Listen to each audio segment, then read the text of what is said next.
Hi everyone, welcome to my YouTube channel. आज class 10th matric परीक्षा 2025 में जो होने वाली है 15 फरवरी से, उसके बायोलॉजी सब्जेक्ट से कुछ हम क्वेश्चनों को जो शॉर्ट क्वेश्चन में पूछे जाते हैं और ऑब्जेक्टिव क्वेश्चनों में पूछे जाते हैं, उस क्वेश्चनों को लेकर के मैं फिर से हाजिर हुआ हूँ। चलते हैं बारी बारी से प्रत्येक क्वेश्चन को देखते हैं। ये क्वेश्चन काफ़ी वीवीआई होने वाला है। ये क्वेश्चन काफ़ी वीवीआई होने वाला है, बहुत इंपॉर्टेंट क्वेश्चन होने वाला है जो बायोलॉजी से हैं और ये मैट्रिक एग्जाम में पूछे जाने वाला सवाल है। चलते हैं प्रत्येक क्वेश्चन को बारी बारी से देखते हैं और उसका आंसर भी बताते हैं। आप लोग नोट कॉपी में नोट डाउन कर लें और याद रखें। पहला क्वेश्चन है, स्टार्च क्या है? तो याद रखिएगा, स्टार्च एक जटिल कार्बोहाइड्रेट है। अगर इसका सूत्र पूछ दिया जाए तो याद रखिएगा C6H12 C6H12O6 होता है और यहाँ पर N दे दीजिएगा। ये ग्लूकोज के कई अणु मिलकर के बने होते हैं, याद रखिएगा। चलते हैं आगे क्वेश्चन पे बात करते हैं। क्वेश्चन नंबर दूसरा है, पौधों की पत्तियों में स्टार्च कब बनता है? पौधों की पत्तियों में स्टार्च दिन में प्रकाश संश्लेषण के समय पौधों की पत्तियों में स्टार्च का बनता है। कब बनता है? दिन में जब प्रकाश संश्लेषण की प्रक्रिया होती है तब स्टार्च का निर्माण होता है। और आगे बढ़ते हैं। क्वेश्चन नंबर तीसरा, प्रकाश संश्लेषण किसे कहते हैं? यह भी काफ़ी इंपॉर्टेंट सवाल है। चलते हैं इसका आंसर बताते हैं। क्या है सब इसका आंसर? प्रकाश संश्लेषण किसे कहते हैं? वह जटिल प्रक्रम जिसके अंतर्गत सूर्य प्रकाश में हरे पौधे पत्तियां जल और कार्बन डाइऑक्साइड की सहायता से स्टार्च का संश्लेषण करते हैं। ये प्रक्रिया क्या कहलाती है? प्रकाश संश्लेषण कहलाती है। ये भी काफ़ी इंपॉर्टेंट सवाल है। इसका रासायनिक सूत्र भी पूछ सकता है, तो याद रखिएगा, कार्बन डाइऑक्साइड और जल H2O सनलाइट की उपस्थिति में Sn, सनलाइट Sl, सनलाइट की उपस्थिति में क्या करते हैं? C6H12O6 का निर्माण करते हैं और इसके पश्चात ऑक्सीजन की निर्माण होती है। ये भी काफ़ी इंपॉर्टेंट सवाल है, इसको भी याद रखें। और इसका रासायनिक समीकरण कभी कभी ऑब्जेक्टिव में पूछे जाते हैं, याद रखिएगा।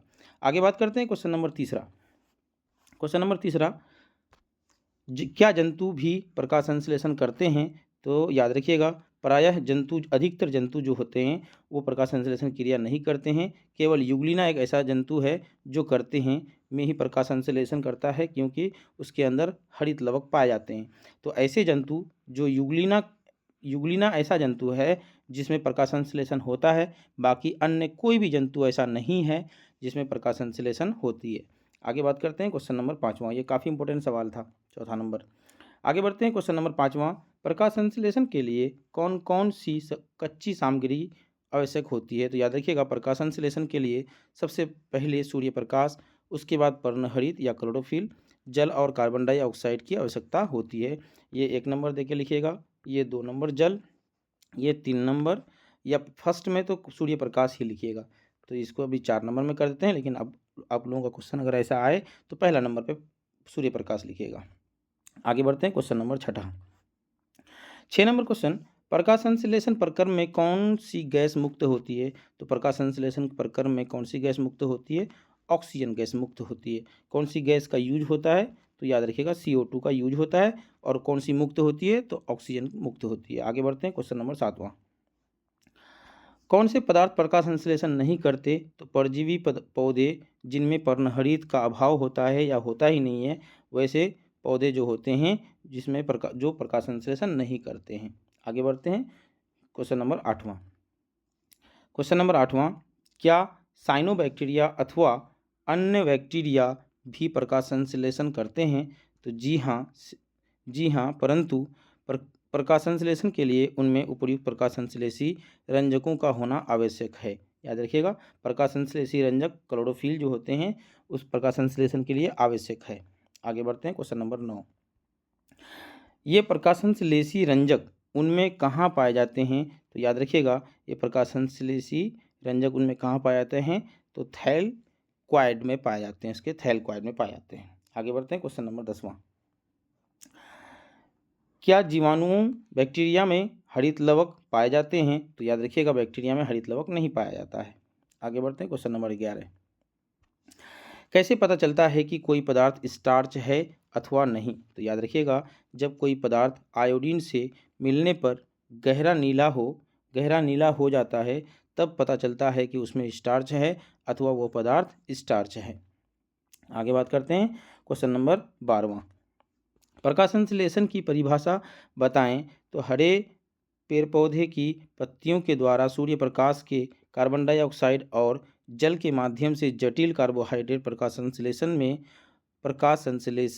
कहते हैं।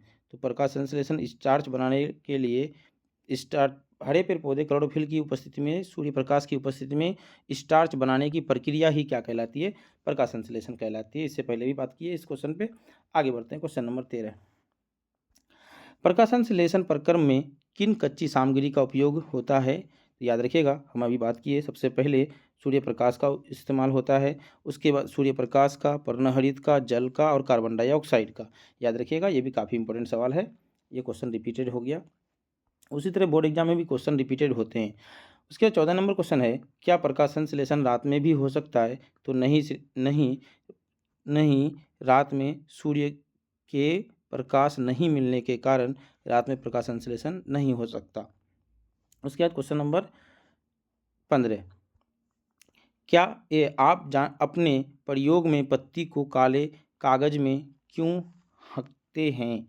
तो ताकि पत्ती में कुछ भाग पर सूर्य का क्यों ढकते हैं, यहाँ लिखा होगा क्यों ढकते हैं, तो क्योंकि सूर्य का प्रकाश ना पड़े। ये प्रकाश संश्लेषी अंगक है या नहीं, उसका शुद्धिकरण करने के लिए उसको, पत्ते को काले कागज से ढक देते हैं हम लोग। आगे बढ़ते हैं क्वेश्चन नंबर 16। स्टार्च टेस्ट के लिए आमतौर पर किस पदार्थ का प्रयोग किया जाता है? तो याद रखिएगा, आयोडीन के विलयन का प्रयोग किया जाता है। क्वेश्चन नंबर 17, आयोडीन विलयन का प्रयोग करने से स्टार्च की उपस्थिति किस प्रकार प्रमाणित होती है? यदि स्टार्च उपस्थित है तो आयोडीन विलयन से मिलते ही उसका रंग गहरा नीला हो जाएगा, अन्यथा अगर नहीं है तो नहीं होगा। क्वेश्चन नंबर 18, इस प्रयोग से पहले पौधे को 12 घंटे तक अंधकार में क्यों रखते हैं? प्रकाश संश्लेषी टेस्ट के लिए पौधों को पहले 12 घंटे हम लोग क्या करते हैं? अंधकार में रखते हैं, ताकि पौधे की पत्तियों में जो स्टार्च पहले से विद्यमान है वह खर्च हो जाए। आगे बढ़ते हैं क्वेश्चन नंबर 19, पौधों द्वारा प्रकाश संश्लेषण की क्रिया में उत्पन्न होने वाली ऑक्सीजन का स्रोत क्या है? प्रकाश संश्लेषण क्रिया में ऑक्सीजन मुक्त होती है, वह जल के अपघटन से आती है, अतः जल ही प्रकाश संश्लेषण क्रिया में उत्पन्न होने वाली ऑक्सीजन का स्रोत है। क्वेश्चन नंबर 20, पत्ती के अंदर उत्पन्न ऑक्सीजन किस मार्ग से बाहर आती है? तो याद रखिएगा, पत्ती के अंदर उत्पन्न होने वाली ऑक्सीजन पत्ती के सतह पर पाए जाने वाले सूक्ष्म छिद्रों से क्या आती है? बाहर आती है, रंध्र से, जिसको क्या कहते हैं? स्टोमाटा या रंध्र कहते हैं।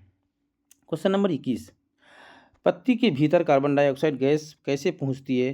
तो पत्ती के भीतर कार्बन डाइऑक्साइड गैस पत्ती की सतह पर पाए जाने वाले रंध्रों से होकर विसरण क्रिया द्वारा पहुंचती है। सबसे इंपॉर्टेंट चीज़ है यहाँ पर विसरण प्रक्रिया।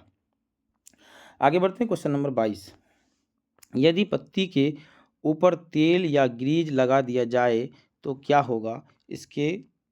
इससे उसके रंध्र बंद हो जाएंगे, जिससे पत्ती और वातावरण के बीच गैसों का आदान प्रदान रुक जाएगा। इससे प्रकाश संश्लेषण एवं श्वसन दोनों में ही क्रियाएं रुक जाएंगी। आगे बढ़ते हैं क्वेश्चन नंबर 23, प्रकाश संश्लेषण क्यों आवश्यक है? ये इंपॉर्टेंट क्वेश्चन है, ये भी पूछ सकते हैं। प्रकाश संश्लेषण क्यों आवश्यक है? इसी प्रक्रम के फलस्वरूप पौधों में भोजन बनता है। इसके प्रकाश संश्लेषण के प्रक्रम के फलस्वरूप पौधों में क्या होता है? भोजन का निर्माण होता है। सभी उपभोक्ता पौधों द्वारा संश्लेषण किए गए भोजन पर ही निर्भर होते हैं, अतः प्रकाश संश्लेषण नहीं होने पर पौधे मर जाएंगे, और जब पौधे मर जाएंगे तब सभी सजीव भी मर जाएंगे, क्योंकि प्रकाश संश्लेषण की क्रिया द्वारा ऑक्सीजन की उत्पत्ति होती है और वो ऑक्सीजन हम लोग कार्बन डाइऑक्साइड में कन्वर्ट करते हैं।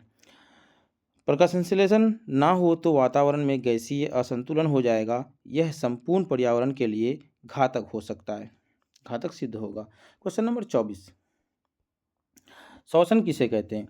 वह जटिल जैविक रासायनिक प्रक्रम जिसमें कार्बनिक पदार्थों के चरणबद्ध ऑक्सीकरण के फलस्वरूप ऊर्जा मुक्त होती है, कार्बन डाइऑक्साइड तथा जल बनते हैं, क्या कहलाती है? श्वसन कहलाती है। आगे बढ़ते हैं क्वेश्चन नंबर 25।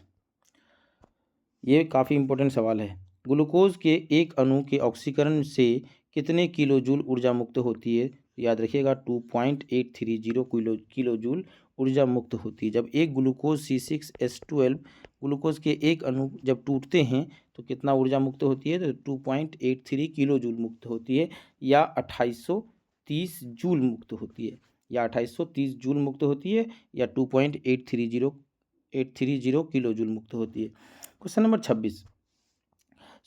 श्वसन में ग्लूकोज के एक अणु से ऑक्सीजन के कितने अणु का संयोग होता है? तो याद रखिएगा ग्लूकोज 6 अणु का संयोग होता है, क्योंकि ग्लूकोज का सूत्र होता है C6H12O6 होता है। आगे बढ़ते हैं क्वेश्चन नंबर 27। ऊर्जा क्या है? तो याद रखिएगा कार्य करने की जो क्षमता होती है, जो दक्षता होती है, उसको क्या कहते हैं? ऊर्जा कहते हैं। उसके बाद क्वेश्चन नंबर 28। एटीपी का पूर्ण रूप क्या है? तो एडिनोसिन ट्राइफॉस्फेट होता है। एडिनोसिन ट्राइफॉस्फेट, एडिनोसिन ट्राइफॉस्फेट, याद रखिएगा एडिनोसिन ट्राइफॉस्फेट एटीपी का पूरा नाम है। आगे बढ़ते हैं क्वेश्चन नंबर 29। सांस लेना किसे कहते हैं? तो ऑक्सीजन युक्त वायुमंडलीय हवा को शरीर के अंदर ले जाना और शरीर के अंदर की कार्बन डाइऑक्साइड को शरीर से बाहर निकालना ही सांस लेना कहलाता है। क्वेश्चन नंबर 29 के बाद क्वेश्चन नंबर 30। सांस लेना क्यों जरूरी है? ये भी काफ़ी इंपॉर्टेंट सवाल है, ये भी पूछा जाने वाला सवाल है, कई बार मैट्रिक एग्जाम में पूछे जाते हैं। तो अगर हम सांस नहीं लेंगे तो हमारे रक्त में ऑक्सीजन नहीं पहुंच पाएगी, जिससे कोशिकीय श्वसन रुक जाएगा और ऊर्जा उत्पादन भी बंद हो जाएगी। ये भी काफ़ी इंपॉर्टेंट सवाल है, ये क्वेश्चन ये बार बार पूछा जाने वाला सवाल है, इसको याद रखिएगा। आगे बढ़ते हैं क्वेश्चन नंबर 31। कोशिकीय श्वसन कोशिका के किस अंगक में होता है? तो याद रखिएगा माइटोकॉन्ड्रिया में होता है। माइटोकॉन्ड्रिया को किचन ऑफ द सेल कहा गया है। आगे बढ़ते हैं question number powerhouse. Mitochondria को power house of the cell कहा गया है, किचन ऑफ द सेल तो हरित लवक को कहा गया है। श्वसन कितने प्रकार का होता है? तो याद रखिएगा श्वसन एक ऑक्सी श्वसन और दूसरा अनऑक्सी श्वसन। श्वसन दो प्रकार के होते हैं, एक ऑक्सीजन की उपस्थिति में ऑक्सी श्वसन, ऑक्सीजन की अनुपस्थिति में अनऑक्सी श्वसन होता है। आगे बढ़ते हैं क्वेश्चन नंबर 33। कोशिका का पावर हाउस किसे कहा जाता है? तो याद रखिएगा power house of the cell mitochondria, जबकि किचन ऑफ द सेल तो हरित लवक या क्लोरोप्लास्ट। आगे बढ़ते हैं क्वेश्चन नंबर 34। माइटोकॉन्ड्रिया को कोशिका का पावर हाउस क्यों कहते हैं? क्योंकि कोशिका की संपूर्ण ऊर्जा माइटोकॉन्ड्रिया में उत्पन्न होती है, इसीलिए माइटोकॉन्ड्रिया को कोशिका का ऊर्जा हाउस कहते हैं या पावर हाउस कहते हैं। अनॉक्सी श्वसन का उत्पाद क्या है? पायरुविक अम्ल तथा एथिल अल्कोहल और लैक्टिक अम्ल। अनॉक्सी श्वसन का उत्पाद क्या है? पायरुविक अम्ल, इथाइल अल्कोहल और लैक्टिक अम्ल होता है, याद रखिएगा, ऑब्जेक्टिव में पूछा जाने वाला सवाल है। Question number 36। यह अनॉक्सी श्वसन का प्रक्रम है जो मुख्यतः कवकों, जीवाणुओं और गुद्देदार फलों में होता है। क्या? किण्वन। यह अनॉक्सी श्वसन प्रक्रम है, याद रखिएगा, ये भी काफ़ी इंपॉर्टेंट सवाल है। किण्वन क्या है? फर्मेंटेशन क्या है? तो ये ऑक्सीजन की अनुपस्थिति में होने वाला प्रक्रम है। आगे बढ़ते हैं क्वेश्चन नंबर 37। ग्लूकोज के एक अणु के अनॉक्सी श्वसन से कितने किलो कैलोरी ऊर्जा मुक्त प्राप्त होती है? तो याद रखिएगा 28 किलो कैलोरी ऊर्जा मुक्त होती है अनॉक्सी श्वसन से, याद रखिएगा। आगे बढ़ते हैं क्वेश्चन नंबर 38। किण्वन में कौन सा एंजाइम उत्प्रेरक का कार्य करता है? तो जाइमेज। जाइमेज क्या करता है? किण्वन में उत्प्रेरक का काम करता है एंजाइम। ऐसा एंजाइम है जो क्या करते हैं? उत्प्रेरक का काम करते हैं। उत्प्रेरक मतलब कैटेलिस्ट, ये किसी भी रासायनिक अभिक्रिया की दर को क्या करते हैं? बढ़ाते हैं। आगे बढ़ते हैं क्वेश्चन नंबर 39। ग्लूकोज के एक अणु के किण्वन से कितनी ऊर्जा मुक्त होती है? तो 25 कैलोरी ऊर्जा मुक्त होती है। आगे बढ़ते हैं क्वेश्चन नंबर 40। पत्तियों में कार्बन डाइऑक्साइड किस मार्ग से प्रवेश करते हैं? पत्तियों में कार्बन डाइऑक्साइड वातरंध्र या स्टोमाटा से होकर प्रवेश करती है। क्वेश्चन नंबर 41, अपने आपने अपने प्रयोग में पोटेशियम हाइड्रोक्साइड का प्रयोग क्यों किया? तो क्योंकि पोटेशियम हाइड्रोक्साइड CO2 का संश्लेषण कर लेता है। क्वेश्चन नंबर 42, कार्बन डाइऑक्साइड का चूना के पानी पर क्या प्रभाव पड़ता है? चूना के पानी में